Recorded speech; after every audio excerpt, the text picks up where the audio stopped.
Hey everybody, I'm back again, and this time I'm gonna catch up and do Scandal, season 3, episode 1. Okay, now I would have got this sooner, but I kind of mentioned this in the rant I just put up not too long ago that I for like 2 days I had a problem. I had this virus, this I what is it, ICE virus, and I had my computer was kind of out for like 2 days, especially the Saturday, so it kind of postponed me from doing some vids, but I'm back on track, so let's get started. Alrighty, and so it's cleared up and everything. To be honest with y'all, I finally just finished watching like damn near about 12 episodes of season 2 because we all know Scandal has so many details and you had to be on point, on point, on point, on point that there's no way in hell that you can watch, even going by, I don't care how best, and there are some good ass reviews out there, reviewers on Scandal, that it's too many details for you not to, you gotta basically, in the end, watch it yourself because there's so much to follow. It's too much to follow for you to understand and get an idea about what the hell's going on. Because there's everything going on in that shit. So I'm gonna do my best and go ahead and remember what I could. Because I finally seen a Hulu last night or early this goddamn morning. Season 3 episode. But like I said, after my computer, I took care of fixing my goddamn computer. Y'all need to be careful of that damn thing. I don't even know where the hell I got it from. Because it wasn't like I was somewhere I'm not supposed to be. But that has nothing to do with what we're talking about here. Let's see here. Now, if anybody remembers, it picks up. Scandal is good at picking up exactly where it left off. And we have the thing here that it's just been found out that someone gave Olivia's name that she is, in fact, who Fitz is messing with as far as his mistress or his whore concubine, which Millie had said, like I think in the second to last or the last end of season 2 about saying her husband had an affair because that was just a way like giving him ultimatum, either gonna come home blah blah blah and give up Olivia, or either I'm going to go to the press and admit that you had an affair, and that was what the hell happened, and he was too busy fucking Olivia, never having a fuck fest. I think like a couple days or some shit until Cyrus came in, and, let's knock him like wake the fuck up, so. Anyways, so Olivia is in the car with her dad, which her dad, um, it was hilarious once they got to the airport. There's a secret private plane. He was going to basically tell her, you're going to have to leave to make this go away. He's known to make a lot of people go away, whether they are dead or they are, just not there anymore. He put Jake because he did not follow order into the into that little box area, and they just stuck in there, and who knows how many. I know it was recent, but how many days that Jake has been stuck in there. But I did read, I think on Wikipedia, that he's going to be coming back this season, so he's going to be a regular character on there. So it'll be interesting, how that turns out.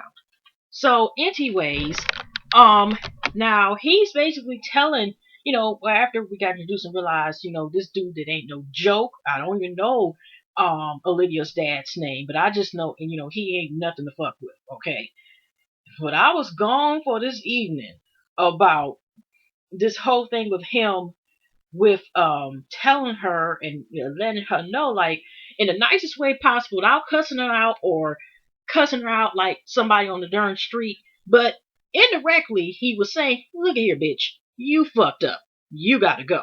But in his own way, he let her know and checked her like basically your whole actions and up here giving it up and stiff is the reason why you're in this situation. You fell for the okey doke, about him saying he was gonna make you first lady and stuff like that, and you just follow first lady. What the fuck is a damn first lady? He just says like it's no value and stuff like that. He's basically telling Olivia, you sold yourself out for what? She's supposed to be, as Henderson's words, telling her she's supposed to be twice as good. So he offered like, the money's no object. Your ass gonna have to go to an island somewhere and go bye bye, and then stay there 8 months or whatever case is. And once that is, I'm gonna send you off to Johannesburg, Kenya, whatever country or somewhere not in the United States of your choice, and you're gonna take a new identity and you're gonna go away. Because there's no way this shit is going to go away. And that's was his whole point. And of course, the legal files, because it's like I said, it just came out of nowhere. Now, we first thought this was Token Carrier, but then all of a sudden it was not. And so after that, um, after that, that she does get on the plane, does convince to get on the plane, and then she asks the flight attendant, the one that they have on there, can she use her phone? And the phone, she ends up talking to Cyrus and telling him basically, like, it is time for me to go, whatever. And I was just letting you know that. And Cyrus is just letting her know, like, first of all, you're my friend, Cyrus has a lot of crazy ass ways, and some about him makes him like, I would be mad if they took him off as, off the show type of thing, because he's one of those people that makes the shows. And he's like, look, you don't go. And then also he admitted one of the reasons is, I'm your friend. As long as you don't fuck with me, I don't fuck with you. But, Vince is going to think that I have something to do with your disappearance and stuff. So please come back. Don't give up. Don't, there's a way of fixing to a certain point, whatever. So to make a long short story, Olivia basically got off the plane, told her daddy, like, fuck this. His dad trying to say, you should steal. Her dad, like, you're making a big mistake. But Olivia's like, you know what? I believe in their way, and I'm not gonna sit here and think for the worst. Even the worst situation, and like I said, I'm paraphrasing, but even the worst situation, I'm still going to uprise all this bullshit. I have been there, done it. I mean, her job is to help people uprise out their bullshit. Okay, that's her job being a professional fixer. So of course, her whole crew of the crew of gladiators and shit is sitting up there. Once they heard about the whole story program, she does go to her office, and they do help her out. The paparazzi, even one paparazzi is able to get in the car and take a bunch of photographs of her and shit. She's Huck, I think, and Harrison, I think, even Abby, I don't know if Quinn was out there, but they were able to get her out of that bullshit. So to make a long story, she's like, here's Olivia to a certain extent in the now, and wants to throw stuff on the bush, like she pretty much does, throw stuff under the rug. I meant to say, and she keeps trying. It's like she's in the now with a lot of things. She maybe go to work, but one of her main defense mechanisms is denial. I noticed that she tends to use because she's just thinking somehow in a weird way this is going to blow over. And she is telling her crew, she's trying to call people because, here's the Gladiator crew, hucking them, trying to tell her, like, a lot of people have ended up, firing her and stuff like that. And, it's just sad when you're just seeing her calling these people. And then, you got Harrison and them are all trying to figure out a way, how they can get this straightened out and stuff like that. And we got to help Liv. We got to help Liv. But it's interesting when we see this unfortunately happening every day, and probably most of all, or most of our lives, we've been in situations where we have went and helped people, but when it comes turn around to them to help us, and probably we didn't question even have as much as we probably did for them in some cases. All of a sudden, they can't be there for us, and unfortunately, that's what Liv was discovering with her clients. Now, it's amazing that because her name is attached to some scandal, okay, that she is, considering turmoil, but she has helped these people get out of turmoil. And probably worse, we know in worse situations, she helping people get out of rape, murder, messing with kids, anything. So but that's just how, unfortunately, life works, is a is an ever in a circle and includes some bullshit in the middle of it a couple times, okay? So, now we got Cyrus trying to find ways, of course, to straighten this out. You got this little communication aide, that's her name, that works for the White House or has a correspondent or something for the White House. And they trying to find out, of course, Cyrus doing his best to find out who the hell is the link. But also he's trying to tell the vice president, what's her name, Sally. She kind of reminds me of an unfunny version of the church lady. If anybody remembers that back in the day when SNL used to be funny all the goddamn time, and it was like, what was her name, Dana. I don't know what was her name, David Carty. But remember the church lady. Y'all look that up. Y'all remember the church lady? Could this be from Satan? I just had to bring it up because the character, I don't know who's the lady that plays that character, but like I say, everybody on Scandal 9 times 10 plays fuck out the character very well, okay? Very convincing, all right? But she is like, I'm not going to sit here and cover for the president because of my Lord Heavenly Said. I'm not saying I believe in God and everything, but you got them religious freaks, and she happens to be one of those religious freaks. And but like I said, she kind of reminds me, and when I used to watch the church lady, because she, she does. It seemed like they kind of based her character somewhat a little bit off the church lady, because she's just Lord, Lord, Lord every 2-3 seconds, okay? And Cyrus is trying to tell her flat out, like, okay, the people decided you not the heavenly, God or whatever, help chose you. The people chose you. But technically, if you want to think about it, her, the reason why she got in, it was attached to defiance, and how Vince got in, the storage was and that. But the people didn't actually technically vote her in either, because she was a part of, the package plan. Yeah. So, anyways, here she goes in talking about, she decides to go ahead and do her little rant to Cyrus, basically like, I found, I never talk about your ungodly, homosexual behavior, and that brown, precious brown baby. What does the race have anything to do with the baby, and let alone about his sex? But like I said, she's a religious freak, so we expect this type of behavior. A church lady, I'm gonna start calling Sally church lady, little church lady. Yeah, that's what I'm gonna start calling her. Yeah, so Vince decides to talk to her and basically let her know, I let you down, so could you please do me? I'm gonna come clean. I did, he did admit to her that it wasn't a fair, and stuff like that, and he was gonna come clean. Because Vince is all like, considering all what he's been through, and of course being shot in the head and everything else, and dealing with alcohol addiction, just really just going down to a certain point, turmoil, and after killing, what's her name and stuff like that, Mrs. Judge. Okay, um he just wants to come clean and get over it with his life.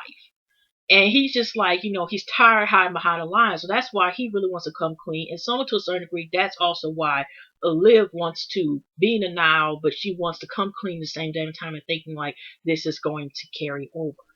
So, of course, um he's going to decide eventually to go ahead, and sadly Mrs. Church Lady is going to go, little Miss Church Lady is going to decide and talk for her so he can duck and dodge. And of course Cyrus is trying to find who the fuck had gave the name.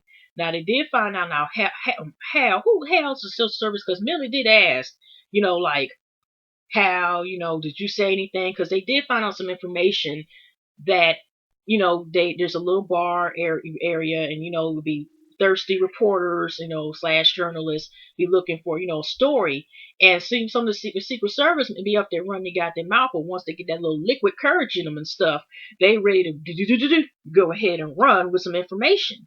And so Hal did say something about, he didn't say exactly present. We just got a call in of what he was saying to, I think, or to a journalist about, how he should feel that way, probably referring to Millie, about that he cheated on one of the trustees, supposed to be trusted advisors, most trusted advisors, had an affair with her. So then all of a sudden, they go back and hell yeah. Speaking of that, one little thing y'all are paying attention to, I know Millie, that's her right hand man, is Hal, right? I don't know why, but maybe it's just me, but shouldn't a paternity test be on that little Vince and her supposed child? Because it's some, I don't know, I just kind of question the behavior of Hal and Millie's connection. And I'm kind of wondering, is that the president's baby? Now that would be an issue scandal. Now that would be ill to come out with that in the thing. That would just be, mm-mm.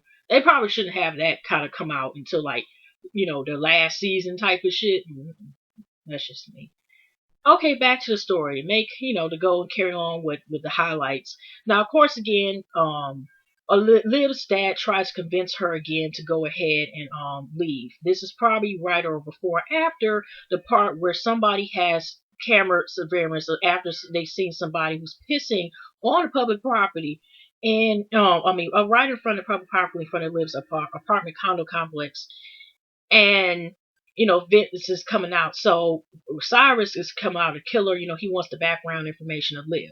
And even though they're trying to say like she worked herself with a totem pole, she has some issues. Whereas her mother supposedly died since she was 12. Mm-hmm. She probably in Kenya somewhere, considering how the way the dad is. And she has some issues with her dad, where she always had the best of money can buy with everything, but she hasn't lived at home. She always been in some boarding school or stuff like that ever since she was 12 years old, I think. Or yeah, but after that, after her mother died, everything just went downhill and stuff.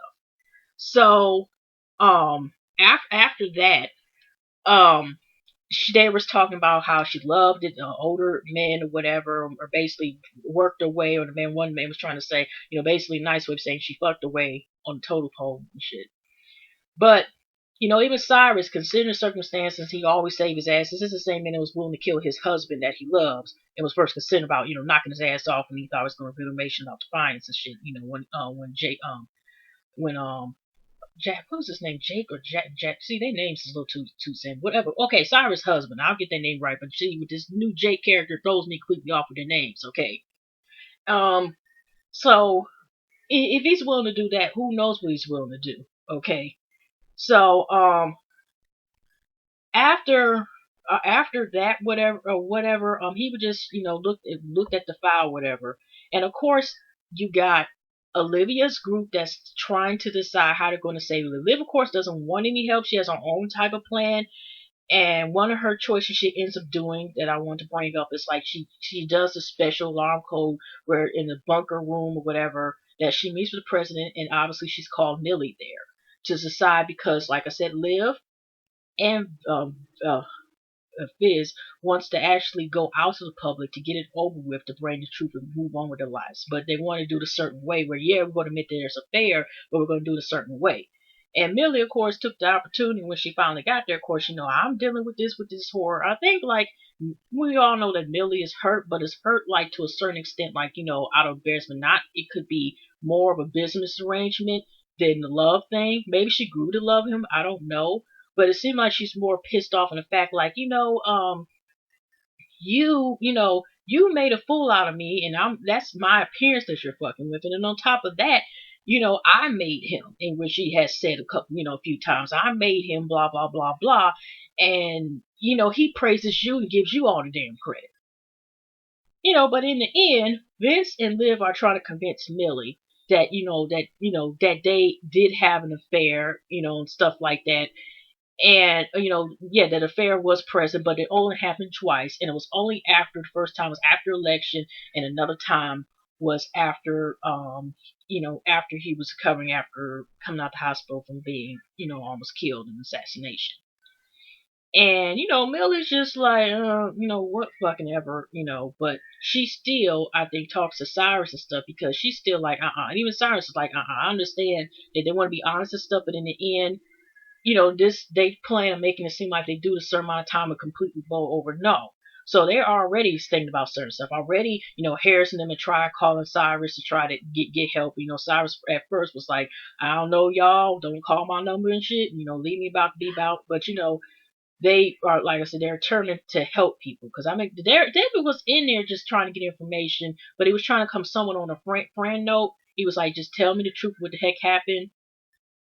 But I think Liv didn't really tell him that much, or I don't seem to remember, because I mean David was only there for such a little time that it kind of was on and off, whatever.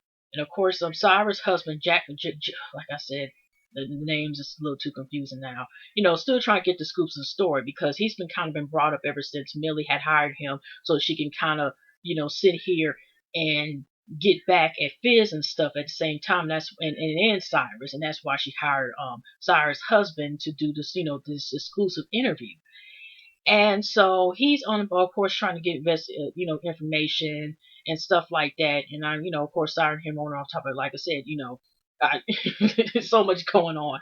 But to make a long story short, they, Harris and them actually gets to talk with Cyrus, and they have like this CD. They were going to do last resort. There's like Harris is like, are we gladiators or are we bitches? So the whole crew is like, we're gonna help our girl live. Our friend, whatever. So they do this interesting note. One of, like I said, the highlights is, like I said, they already, I don't know if they didn't show that they was talking to Cyrus or how Cyrus was like, okay, I agree, or what information, but I don't know how to get this, but they put Jenny, Jessica, whatever her name is, the young redheaded correspondent aide into the middle of this situation. And how they do that is they find, Cyrus' husband is there and a couple other more reporters, because guess what? Fizz is about to go live. They have a public announcement. They're about to supposed to go live together with Fizz and Millie are supposed to make, a public appearance in about 3 hours less. Of course, Millie does not want to go with this appearance because, like I said, she does not want, I mean, even though it was kind of more so out of spite and stand her grounds that she's up here had done this stuff and admitted that it's a affair, she knows that once Olivia's name is out there and stuff like that, that it will do damage, and she does want to be in the White House at least one more again. So, they end up showing a video of the girl saying the president is hot and stuff, this young girl. So she probably gonna have to go to, get fixed up by Liv's office and stuff and a group of regulators because now they're looking at her as the possible, that she's the one who had to ferry the president. Liv is bad actually because what did she? Because like I said, she stood her ground and so did Fist. They wanted you know, this the fair and admit with the truth and try to go on their lives and like, the truth will set us free and they're ready to be freed. But I'm sorry, I was laughing my ass off a little bit to myself, and then that damn Rick James song Super Freak was playing. I was going with this evening because I'm just like, I mean, I understand if you pay attention. What stands out with Scandal is how they have a lot of old school like R&B, soul, type of jams and classics, whatever. Mostly seem like they in the '70s and stuff like that. But the soundtrack, stands out. So, but all of a sudden, I mean, you hear super freaking shit in the background. This poor girl is just getting set up. Okay, poor thing. I don't know how she's gonna come out of this. But yeah, they were, she's up here just stuck, and Liv is mad. Like you put this innocent girl in the middle of this. Like she didn't deserve this. Now she getting blamed for having an affair, and she has nothing to do with it. And oh, and the last interesting part that stood out to me is again, Liv's dad is just, like I said, he is no joke, okay? He is like, I remember he was saying earlier, I think the time to live, like, I'm the reason why people have freedom, I run this shit, type of mentality. He is no joke. I see where Liv gets it from, because it's, whew, he's just, he ain't the one to fuck with. Okay. So the last scene is when Cyrus coming home after this stuff has cleared up for 2 seconds. You see Charles, the assassin who was kind of like he's hired on for 2 years, sitting there in his room, and here you see Cyrus' husband knocked out. And at first I was asking, because Charles sitting there with the gun and stuff, just in the chair and stuff like that. And Cyrus is like, okay, is he dead? No, I just drugged him, and the baby's asleep, but I didn't, do nothing to the baby. Like I said, Charles is like proves that there are some humans that have no, emotion and shit like that. Like he was just probably born a psychopath. Um, so he ends up taking Cyrus where Liv's dad is. Mister, you ain't gonna fuck with me. I ain't the one to play with, okay? And he has him go in this room and do the digital signatures and stuff like that. And he has this file of the mission I think Fitz and Jake did when they were in the Navy. I think what was it, Operation Rigington or something, Rigington, and he was just like, yeah, it was this turn this way. And then his little dad was like, no, you look in there. That's not what happened, okay? And then all of a sudden, when Cyrus opened up the damn file, his mouth was just like, oh shit. Okay, so I don't know what's in that file, but it's a complete game changer because we don't know what the hell happened there, but there is some shit going on. So we see now on that the way it's going, we don't know now if how long or what's going to happen to this young lady that got fooped into a loophole. And this is a whole game changer with this thing with this mission and what really happened and if it get out. And I forgot to mention about, it turns out Millie ends up realizing who the person who really threw out the name actually was Fizz himself. He told, I think, one of the Secret Service workers, Tom's or something, I think his name was. And he was also there talking to the same reporter who got a little information out of Millie's boy, um, Hal, I think. I think that's his name. But he wanted her name purpose to be out or something like that. I guess to prove a point and use that as leverage that would help. In the end, would help Olivia or something like that. He was saying, and in the end, if she was free, and so in a way, he kind of thought like the name being out there would actually help Liv in the end. And whatever his point is, because he even admitted, like, when I came to you and apologized to you, bitch, I wasn't thinking about it. So his way of releasing the name or getting it out there indirectly would help Liv.